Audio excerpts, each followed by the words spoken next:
Personally, I think we all should have our own plan, That's true. but that's budget after we won the election. It will happen. Hello and welcome everyone to the Voltcast, which I'm not allowed to call like this because they say no puns with the name, but it is the better name and I refuse to call it anything different. You can't sue me for that. Today we're talking about feminine CEO. What is a feminine CEO? Is it better than a male CEO? What is the merger of this?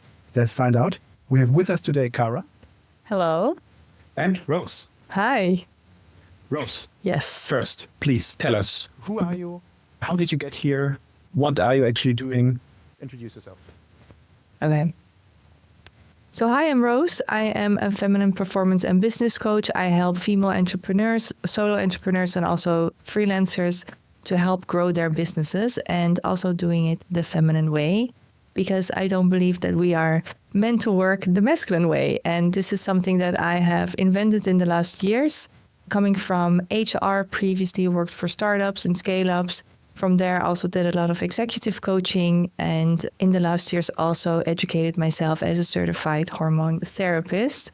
And with all that knowledge coming together, I realized that women nowadays can do so much better at work, in leading themselves, in leading at organizations.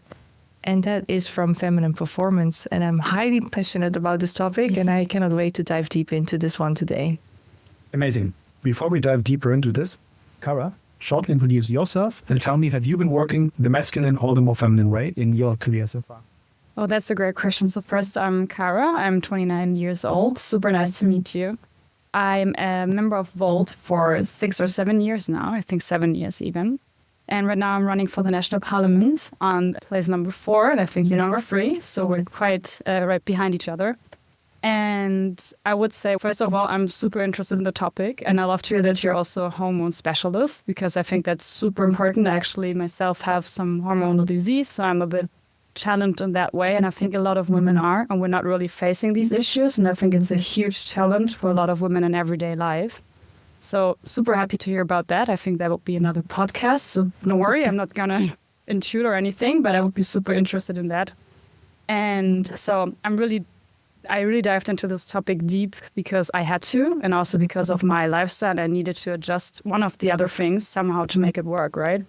So I would say I've been working the masculine way most of my career, but I think right now I'm starting to learn how to adapt it to my cycle, not vice versa, because I feel like I can't change my cycle, but I can change the way I work. So what I do right now is trying to work more accordingly to my phases and ovulation and stuff like that in my cycle in general. And then I'm also trying to, for example, focus work, and I think we're going to get to that. I'm more productive when I'm ovulating. I'm less productive during my period. So I'm trying to also organize my schedule accordingly, which is not always easy because we still live in the male world. So not everything is evolving around my cycle, but it works better and better, I'd say. And also everyday life. Sports and stuff, I think we're probably going to get to that, maybe touch base on it. And yeah, so I'd say in general, probably more the male way because I'm forced to in this kind of system, but I'm getting more and more close to adapting it to myself.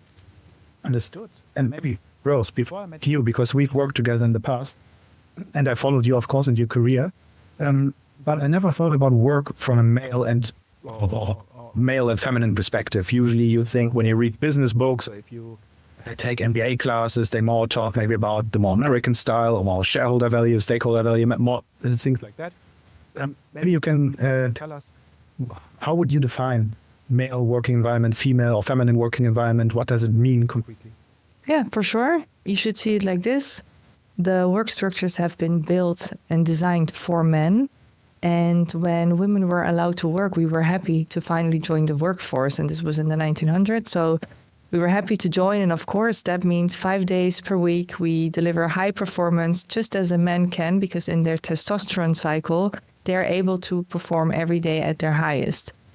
And so we did too. And why complain if we can now work, vote, all of these things? So of course, we wanted to be part of this. Over the period of time, and I'm really happy to see more movement, and the movement actually already started in 1947 in Japan. Period leave was implemented by the government to help women when they were under menstruation to take a day or two off. And interestingly enough, in Asia, this is quite common. And there was a huge movement as well in Australia, where also women said, yes, we can come to work and yes, we're not sick, but we do have a menstrual cycle, and 40% of the women actually struggles with a painful cycle. In fact, 10% of them cannot even work during that time because they are struggling with endometriosis, for example. And to acknowledge that women have a different structure, I would say, and hormone structure than men. And so I think through the movement, women became more aware of, hey, I have a cycle and I'm not ashamed of it. And I can actually use this as my superpower. I'm not sick when I'm on my menstruation, but I am sometimes struggling more and I'm really in a lot of pain. We have an internal bleeding going on. And it would be nice if I can slow down a little bit during that time. And for me, the masculine way is top performing almost every day. That is testosterone. It's the cycle of the 24 hours. But with women, we have a cycle between 21 and 36 days on average. And in those 21 to 36 days, our hormones are going from left to right. We have different prime hormones delivering different energies. And if we talk about hormones, they are responsible for how we think, act, and feel. So if you have different hormones coming up, that also means we have a different energy that comes up.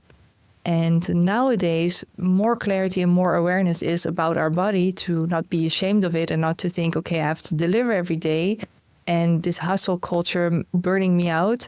What if I take a little bit more care of my well-being and listen to my body? And I'm not saying that we are weaker or we cannot work. And I'm also not saying the feminine way is the weaker way, but it's just an adjustment. And so we still have the masculine energy in us, but it's also more embracing the feminine and the feminine body in that. And that works actually really well. I've seen it at work, at working structures, but also one-on-one when I do coaching, how well this works for women and how much more productive and engaged they are by simply acknowledging how they function. Absolutely. That does make sense. Does it resonate with you, Cara?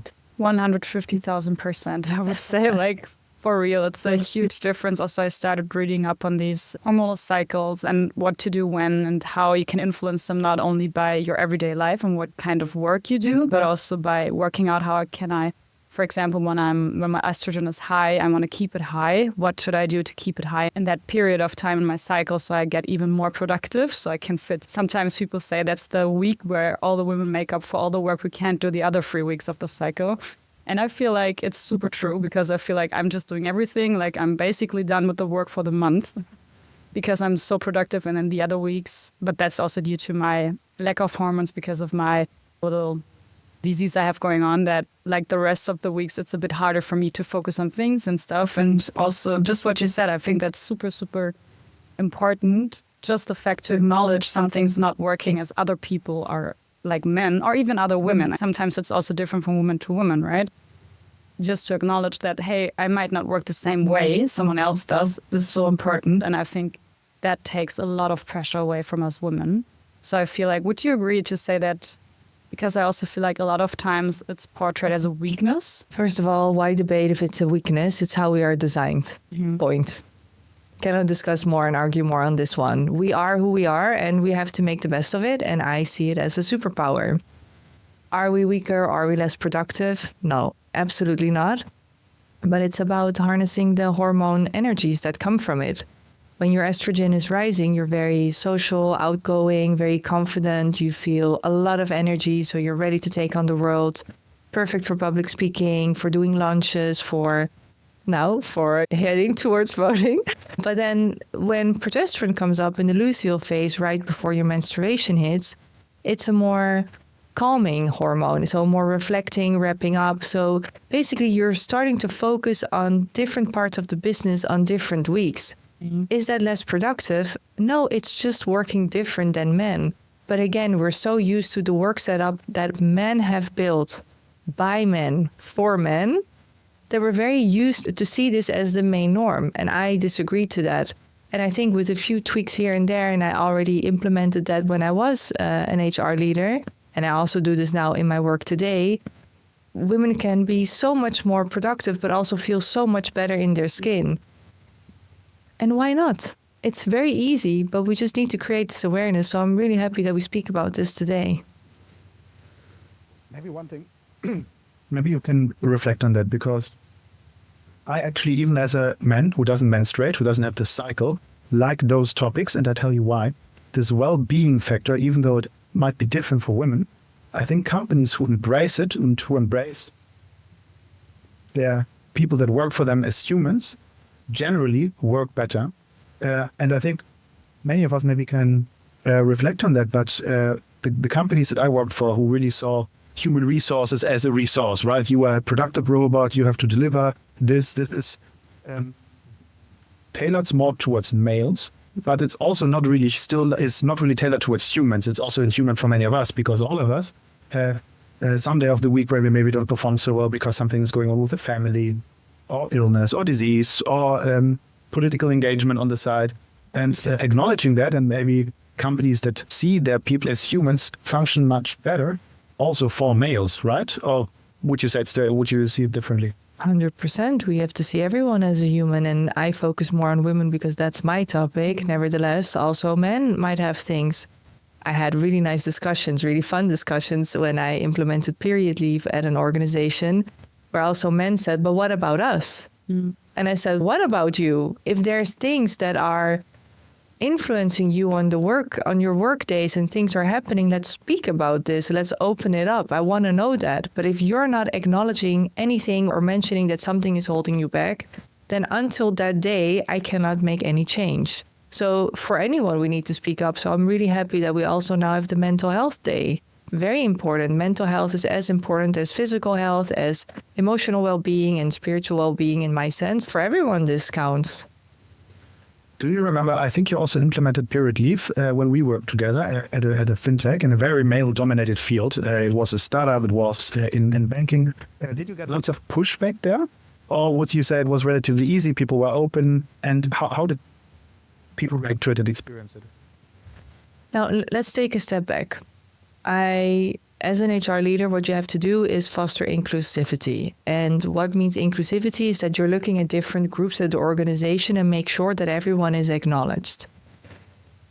And so I did that. So we went into what are the groups that are working here at this organization that we both worked for. And the workforce was basically divided amongst young men, but also women between the 25 and 40-year-old.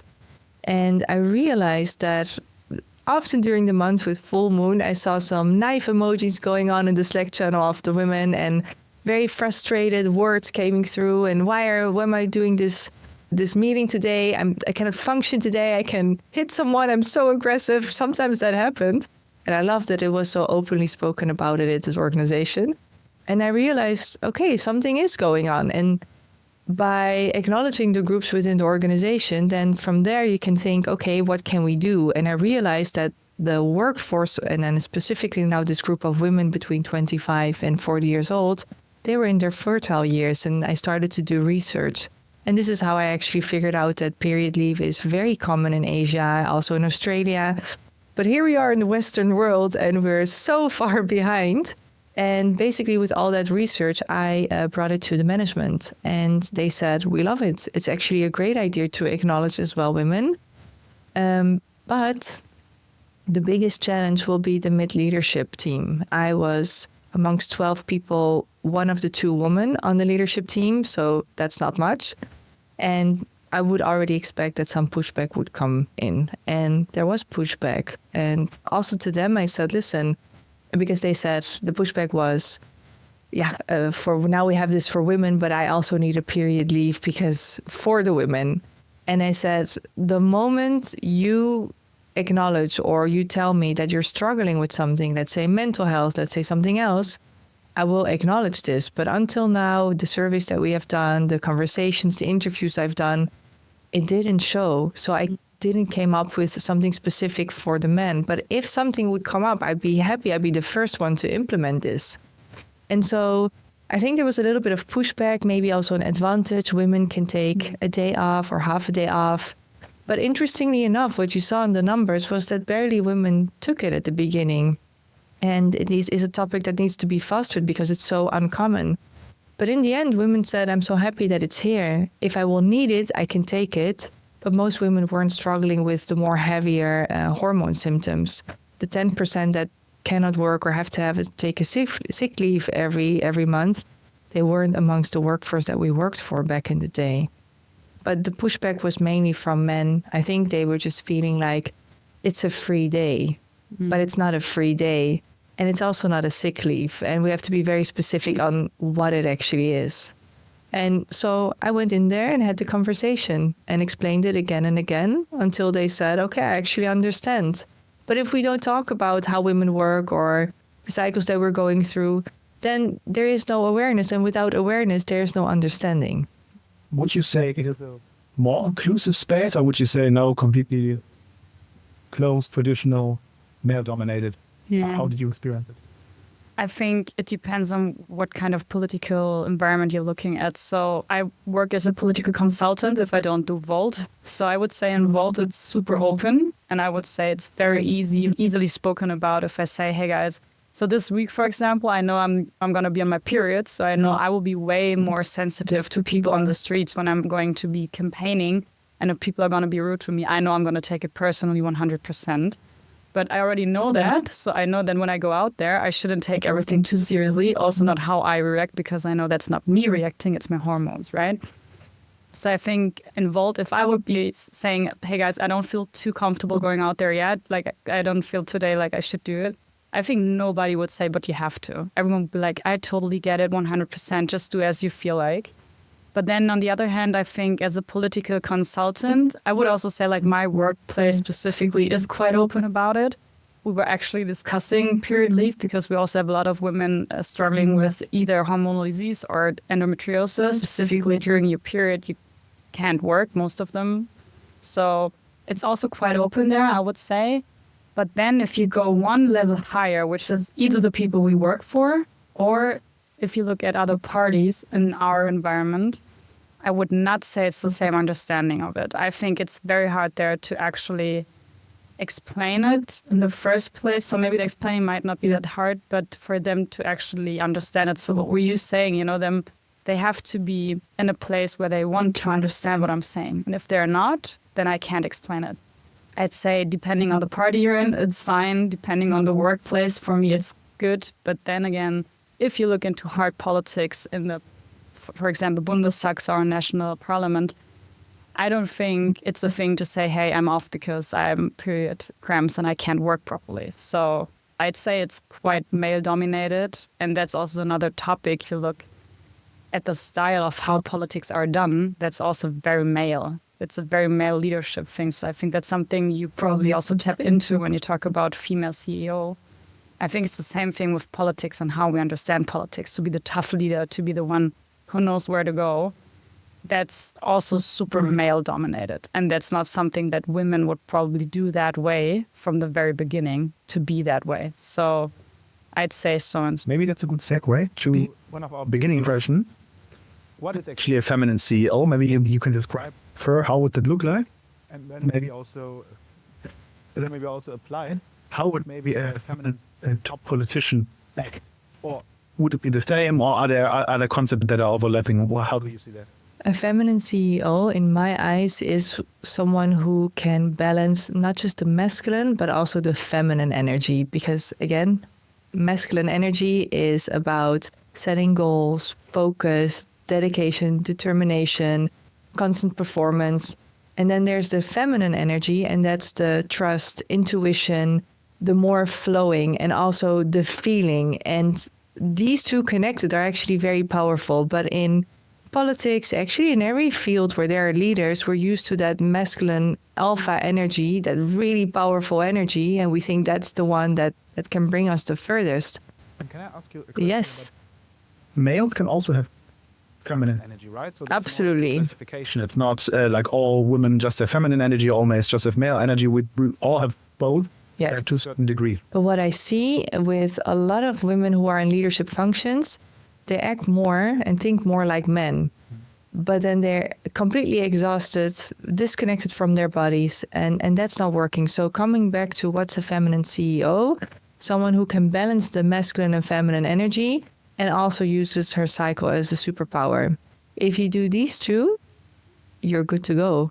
And basically the effect, because you have to think about the ripple effect, is someone is feeling mentally really good, physically really on top of her game, emotionally as well. So she can also lead much better, coming from a place where she is in balance. But if we're acting towards the masculine way in that sense, we're not in balance. So it's a fine balance and something that you have to learn and get to know about. And Cara, you already said it before, we are all unique beings. Also for a woman, again, we have all our different cycles, meaning you have to feel and figure out what makes sense for you, and also DNA, how we are sometimes a bit more masculine or more feminine. So there's the fine line, and this is what I love to coach on, because you can actually find that balance. And strength comes from both, tapping into both. Can a man also be a feminine CEO? I would love to see it. Haven't seen it before. Because just one thing that resonated also with me with what you said is a lot of this very, let's say, toxic masculine workplaces, they're also not really healthy for men. I see lots of people basically working themselves to death, working like 80-hour, 100-hour weeks for years and years to reach a certain goal, having then a heart attack with 40. And that happens quite often, right? People power themselves out, they get burnout, or simply their physical health deteriorates. I think how many of also our acolytes, or also male acolytes, how they live and how they work. Musk would be an example, right? Yeah, work yourself basically to death, no leave, etc. I would say that's even for males who are maybe more, for some of them it might be a bit easier, it's still really unhealthy, right? I think for everyone who's working themselves until basically who put work before anything else, that's unhealthy. When you put the word too much in front of anything, it's unhealthy. So if you work too much, if you dedicate too much, it's unhealthy. And what I see, and you see this in the work structures in the workforce, we're used to prioritize work as number one, especially in your 20s and 30s, because this is the career growth. And then once you near to 40, other things come into light, family, your well-being. And what I usually see is around 40, then we think, ooh, our health, we maybe only have half of the time that we now have lived. We can only live 40 more years. So now we have to focus on health. And so priorities and values change over time of age. I actually did a really interesting research also amongst men, different ages, who wanted to have children, who had children, older children. And they all said, I wish at the beginning of my career, I took more time to be a father and took more time to feel better in my skin, to be, have a better well-being. So I am a better father still today at my 60s, and I have more energy, but now I'm completely worked out. So I think it's that values and priority shifting, which is very natural right now. But by having this awareness, and I think now more and more well-being, mental health, physical well-being is more of a priority, longevity, big topic. Both women and men realize there's more to life than just work. If I don't feel healthy, if I don't feel good in my skin and have the energy, then how can I perform to my best? Do you think, because you said like around the 40s, a lot of women start taking their care more, their health more seriously, or take care of themselves a bit better? Would you think there's a shift right now? Would you say there's a shift right now? Because what I can see, so I knew about my hormonal disease for 6 or 7 years. So I got to know when I was 21, 22, and there was literally no research on it, nothing. I couldn't do shit. So there was nothing I could do, and I was the one walking around from doctor to doctor, someone asking if they could somehow help me with my hormones. Yeah. It was super difficult. And right now it's so much easier because there's so much more people talking about it, way more women talking about it. There are so many ways how you regulate your hormones. There's so much more literature on it, so much more research. So would you say, because I feel like there has been a shift, that women especially take care of themselves way earlier? So also around like their mid-20s, especially if they have been on the pill before. Would you say that's true or not so much? Because yes, I think actually for men and women, not just for women. And that's with the rise of the internet, of apps, of awareness, for example, cycle awareness. But like you, it was only 4 years ago. I also went from doctor to doctor struggling with very heavy symptoms and no one could help me. Finally, it was a hormone imbalance. Go back on the pill because that will reset your hormones. Same thing happened to me. And out of curiosity, I found this study, Holistic Women Hormonal Health Practitioner, and I thought, if no one can cure me, you know what? I'm very curious of mind. I'm going to dive in myself. And then from there, a world opened for me. And also then hormone therapist became the next study to embark on. What I see now, and So basically 4 years ago, a lot of women told me, wow, I've never heard of this. Mm-hmm. And then a year later, a lot of women asked, how did you start to work in this? And now more studies come up and more women, it becomes more of an actual job, a function. And I'm really happy about this. And also really great apps like Natural Cycles, the Oura Ring that tracks your symptoms, basically I your saw it body. right away when I was walking in that she was wearing. Yeah. Basically, so I think it's the movement is starting. Is it a full shift? No, but there is a movement. And I will not stop talking about this. And I hope with me many others until this becomes the norm for everyone. Amen. I actually taught my boyfriend the 4 cycles, and like every now and then he has to tell like the 4 phases of the cycle, and he has to repeat them to me and tell me what the symptoms are, so he knows. And now he can keep track of it in his head. And actually talking to other friends, and he was like, have you thought about this might be a luteal phase, so that's why you're a bit sad? And they're like, how do you know about this? You shouldn't, like, why do you know about my cycle phases? And that's actually something he also learned makes a difference for his everyday life, not just because of me, but to understand the world better. So I think that's actually... I love this. Yeah, I love that. It's very, when I learned about it, a lot of a new world opened to me as well of explanations. I was like, that's why I'm craving sugar because of the progesterone. That's why I'm not craving sugar when I'm producing estrogen. And I think that should be something all people should be aware of. How many men don't know how a period works? That's super sad.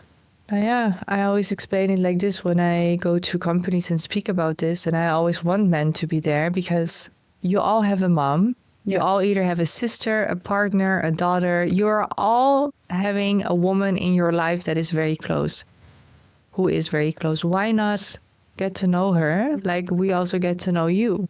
And it brings a lot of understanding, acknowledgement, care, a lot of love actually for each other. So yeah, definitely also important. Responsibility, right? I feel like it's also something about responsibility, because in a way of, if we talk about men who want to have children, it shouldn't just be on the women to make sure it's working the right way, because there are also men who can do something about how their quality of sperm, and if they want to be reproductive, to do something for how the woman feels during the pregnancy and stuff, and also how the child turns out. And I feel like it's also, for me, it's like a burden I want to share. It's not just a me, because I am naturally the one who has to give birth. I didn't choose that. Neither chose he to be the father in that case, not being the one having the child in his womb. But then I feel like it should be something we should understand as a general burden for everyone. This pill is very omnipresent in Germany. Young girls usually get it very early. I remember in my school days that we talked a little bit about this. But it's a relatively strong medication. It's full of hormones, and you have to take it daily. You have to keep track of it. It has a huge impact.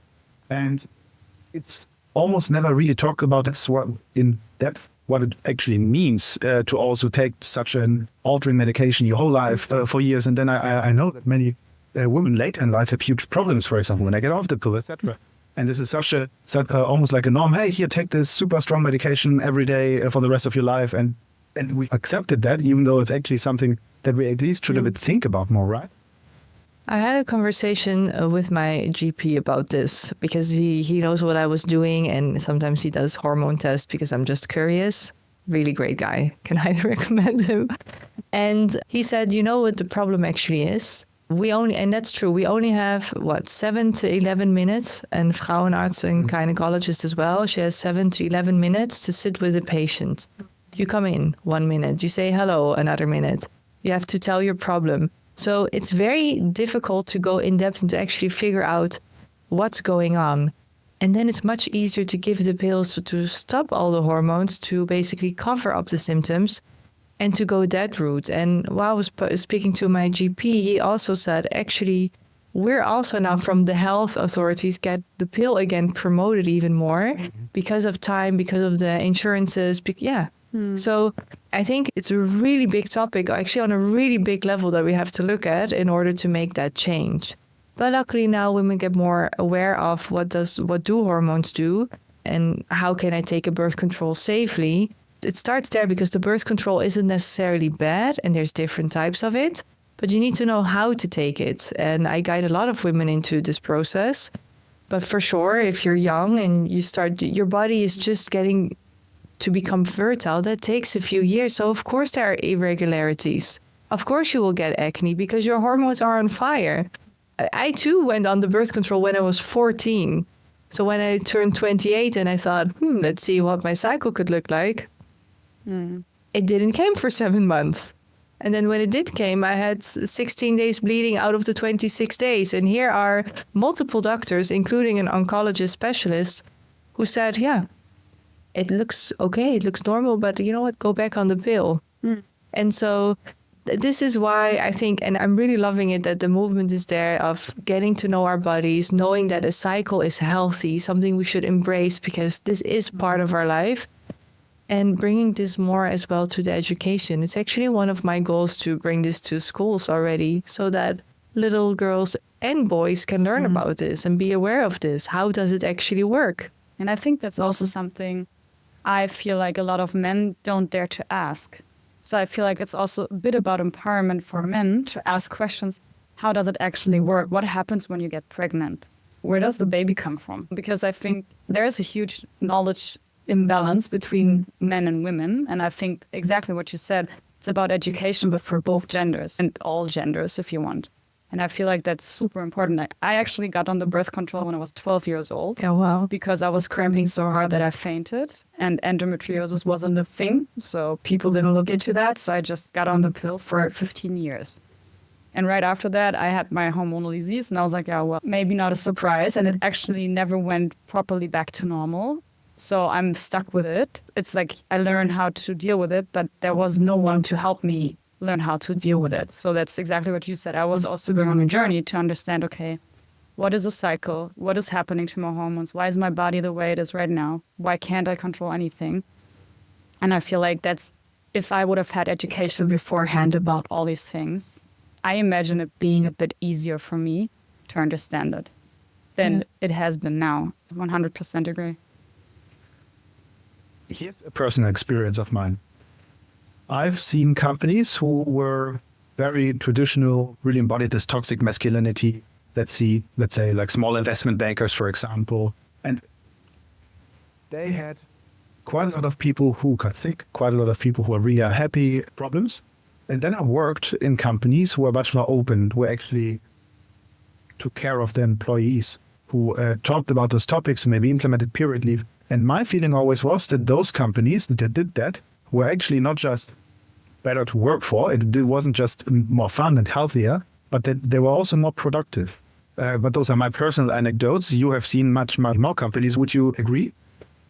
Yes, of course. And I'm not sure what you define under toxic masculinity. So that could be in different directions. But if we speak about having a more acknowledged, a workplace where people are acknowledged and people are seen, of course that drives engagement. Of course that drives productivity. Of course that drives happiness and health, because it's a ripple effect. If I'm happy at my job and I'm being seen, of course I want to be more productive, and I'm also more interested and focused to be more productive because I feel more connected to the organization. There are small things a company can do that leaves big changes, but sadly enough, even to this day, I often hear we don't have budget, we don't have time, we don't see things, and it's really challenging because also up to this day, I try to come to companies to do certain seminars or workshops to help them more coming into a more engaged workforce. And I often hear, we don't have the money for it, we don't have the budget for it. We want to, but we cannot. And then I realized usually the problem isn't within HR, but it is with the management. And I actually think it's more with the investment, the investors, because the investors, they will say, no, we want to see numbers. We want to see that it's working out, and we want to see that this company will have a return on investment for my investment. So all the other topics, that sounds just woo-ha. I just want to see numbers. I want to see performance.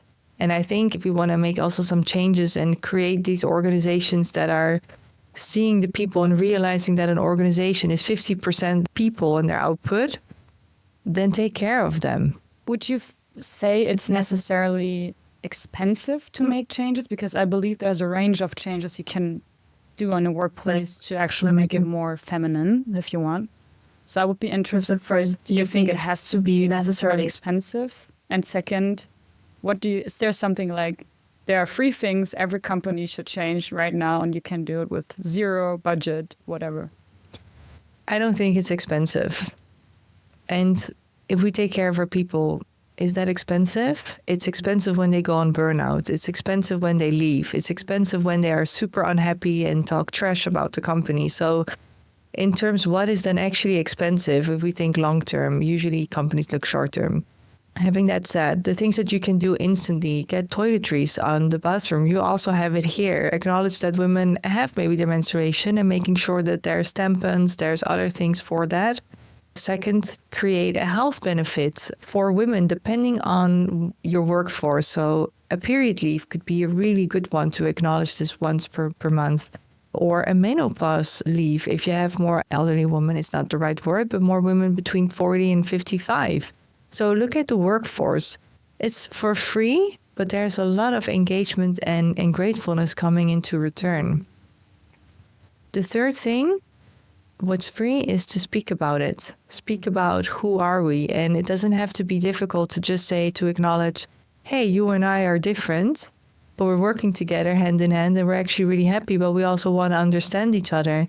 And that doesn't have to be on the deepest of the depths, right? The deepest of the sea level, but there is a level of we're working together. And when you're in an organization, you also become a little family. Why not just acknowledge each other and take care of each other while we're doing that? And to the cost, I have a perfect example here. I have a friend of mine, and she has been working in a high top-tier law firm for a while. PhD in law, very smart, hardworking, but she knows also a mother. And especially in her case, the child also needs a bit more attention. And this high-powered law firm, they really would like to keep her. She's billing like crazy. She's an expert in her field. They would like to make her partner. But instead of changing how they work and make it more accommodating, no, sorry to see you go. So she goes to a workplace that is more accommodating, for example, in the public sector, which is often not an easy place to work, but much easier compared to that. So I think the cost of losing her is so much higher than changing a few policies to make it easier to talk about this topics, to make it more flexible, because I think that is always actually then cheaper than losing those talents. 100%.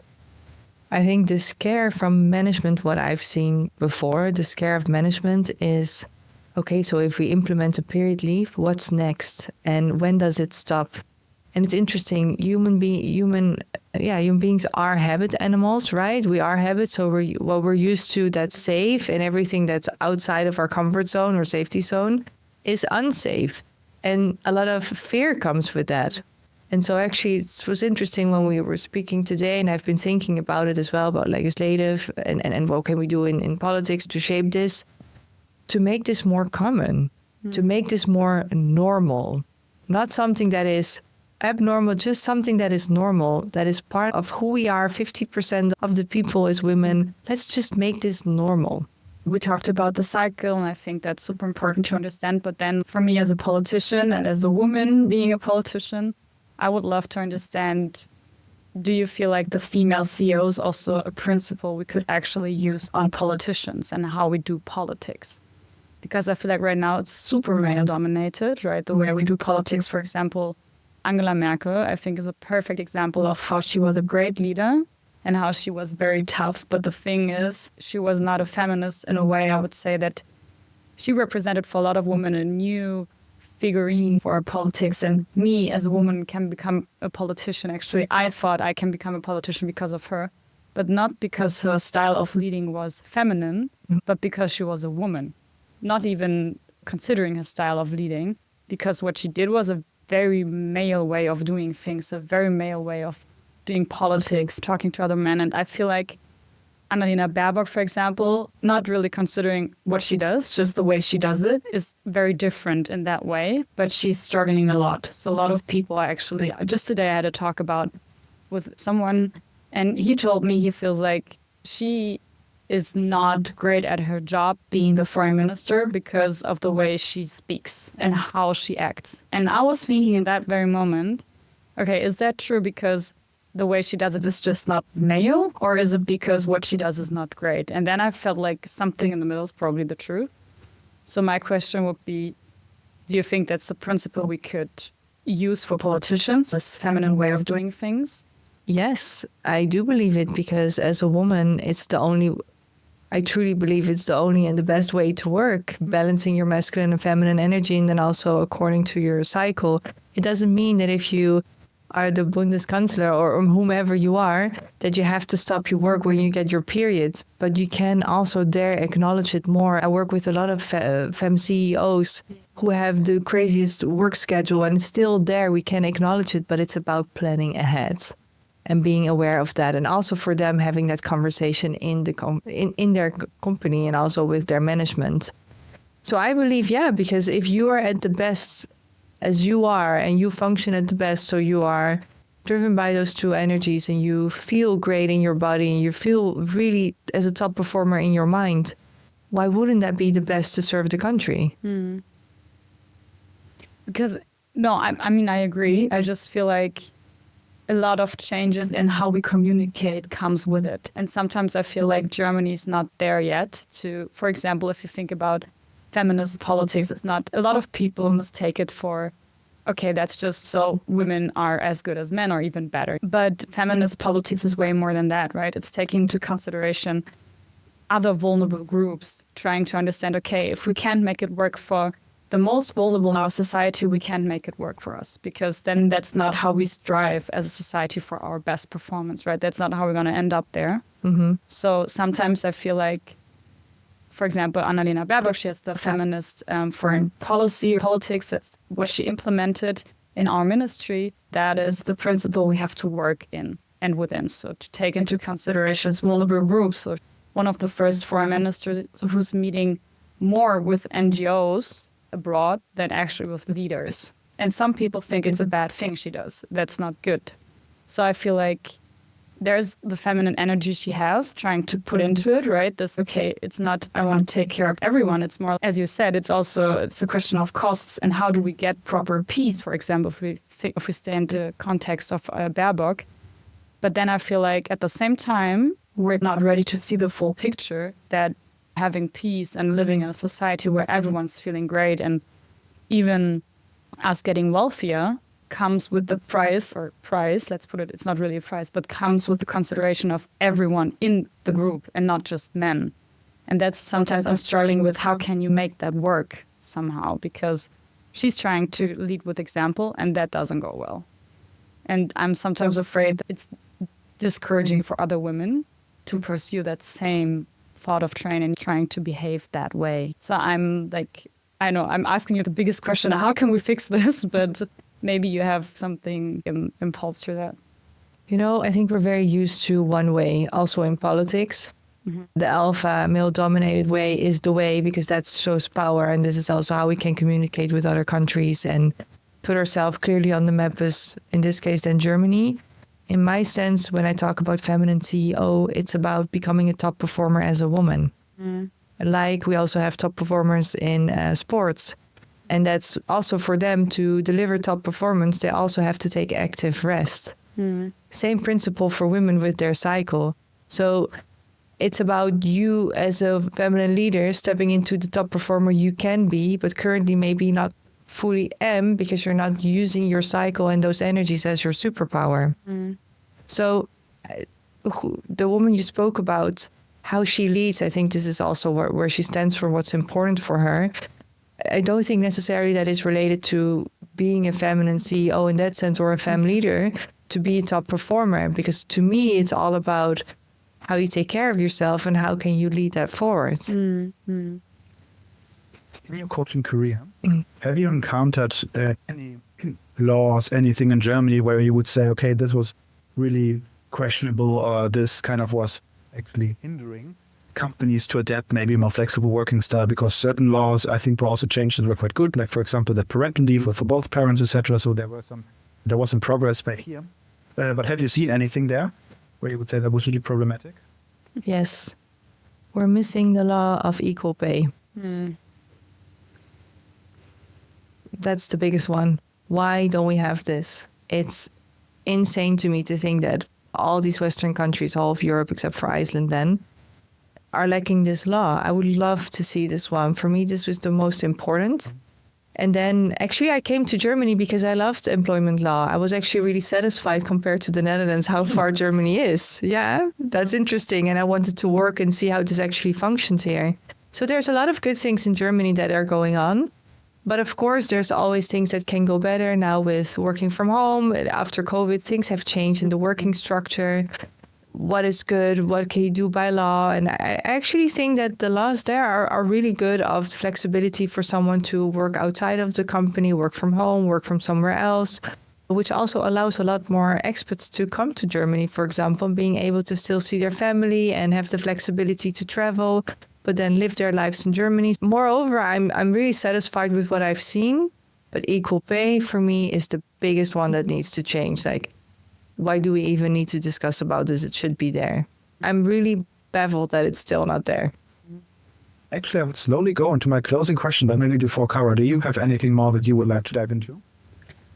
Like a gazillion things, but I think we don't have the time. So right now, I think for me, it's just important that we keep talking about it. I think that will be my closing marks. If I'm going to go that way, I feel like, especially towards women, try to just be vocal about it. And I feel like it's happening way more and more, but it's also my bubble. So I know that's like a very small part of the society.